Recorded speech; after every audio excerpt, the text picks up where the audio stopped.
अलाह असांजे वक़्त में काथे हुयूं इहे मेहंदी जूं डिज़ाइन ईअं बसि हथ ते ऐं पेरनि ते लेपा ॾेई छॾींदा हुआ शादी ते छो यादि न अथई छा?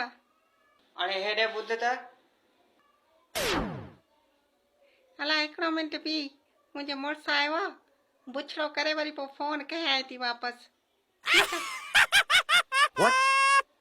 आदि बबलीअ जी फोन आई आहे ओॾे हलूं।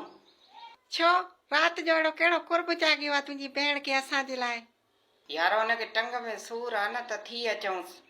ॿियनि जे मामलनि में जो टंगूं हणाईंदियूं त टंगुनि में त सूर शींदनि न। आख़िर तोखे मुंहिंजी भेण सां एॾो साड़ छो आहे?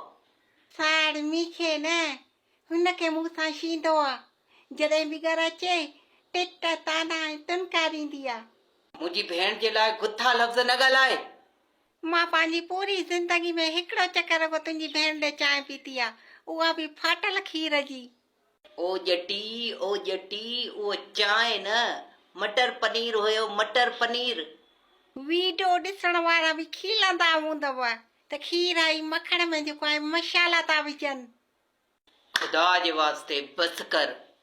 ॿियनि जूं निणाणियूं जेके आहिनि न पंहिंजी भाभियुनि खे भाॼाइनि खे जेको आहे सोन हीरा जवाहर ॾींदियूं आहिनि ऐं तुंहिंजी भेण मूंखे सिर्फ़ु लेस ज़ुकाम ऐं बुखार खां सवाइ ॿियो ॾिनो छा आहे? उनखे ख़बर थोरी हुई त उनखे लेस ऐं ज़ुकाम आहे। तुंहिंजी भेण खे त इहा बि ख़बर न आहे त उहो बेवकूफ़ आहे। ऐं हा बेवकूफ़ सां यादि आयो त उहा जेकी तोरी भेण आहे असांजी धीउ जी गिला पई करे त चवे पई त अनिली जेको आहे मुंहिंजी धीउ जी ज़िंदगी तबाह कई आहे। हा त पोइ सच त चवे थी त वारी छोरी अलाए छा हुनखे शैम्पूअ में मिलाए ॾिनो, हुन जीअं ई मथे में विधो हुनजा वार लही विया, हाणे गंजी थी वई आहे। सॼो पाड़ो जेको आहे हुनखे हुनजी गंज ॾिसी करे हुनखे चए थो गामू गंजी गामू गंजी। तोखे ख़बर आहे त कंहिंखे गामू गंजी चवणु केॾी वॾी बेइज़ती आहे? मन त तूं पंहिंजी प्यारी ज़ाल खे अकेलो छॾे बि ॾे। अड़े यार भाउ हुजण जो बि त फर्ज़ पूरो करणो आहे न मूंखे। हा त पोइ चओ न पंहिंजे भाउ खे त वञे पंहिंजी भेण ॾे, हिक ॿिए जे लाइ हूअं बि त हियां फाटंदो अथनि न।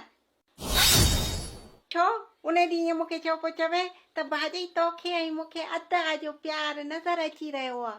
उहो त तुंहिंजी तारीफ़ कंदो हूंदो। न न न न न उहो मुंहिंजी तारीफ़ न पियो करे जी, उहा इहा ॻाल्हि मुंहिंजे पेट खे ॾिसी करे पोइ। छो मुंहिंजो हाणे जेकॾहिं पेट थोरो ॿाहिरि निकितो आहे त इन जो मतिलबु आहे त मां प्रेग्नेंट आहियां। ओ जटी प्रेग्नेंट न हूंदा, प्रेग्नेंट हूंदा, प्रेग्नेंट। हा उहो ई प्रेग्नेंट। ओहो जटी